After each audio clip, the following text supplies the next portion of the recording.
Los escuelones. Als anys 60, durant els anys del desenvolupisme, la perifèria obrera de Barcelona havia crescut enormement, però els barris estaven mancats d'equipaments educatius. No hi havia prou escoles i eren molts els infants d'aquelles zones sense escolaritzar.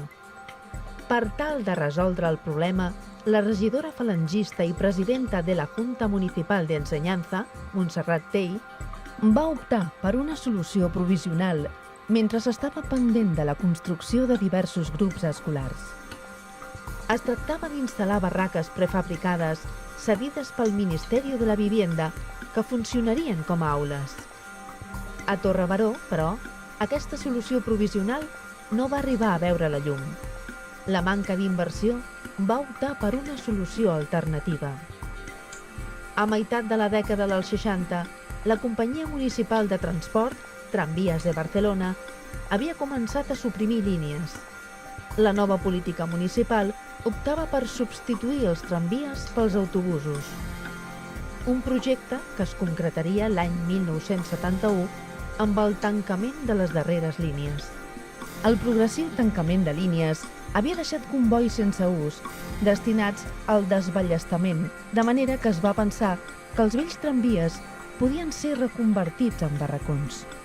Es van adquirir 12 vehicles a Tramvies de Barcelona i els van desproveir de motor, controla, tròlei i seients per habilitar l'interior com a aules d'escola, amb pupitres pels alumnes, una taula i una pissarra pel professor. I es van instal·lar al costat del berenador de la Font dels Eucaliptus, on avui hi ha l'estació de metro de Torre Baró. Cada tramvia tenia capacitat per una trentena d'alumnes. En total, hi havia capacitat per uns 400 infants, però només se'n van matricular 270 alumnes. Hi havia dos models de tramvia, els de la sèrie MT200, que van ser destinats per la secció de nens, i els de la sèrie 800, destinats per les nenes.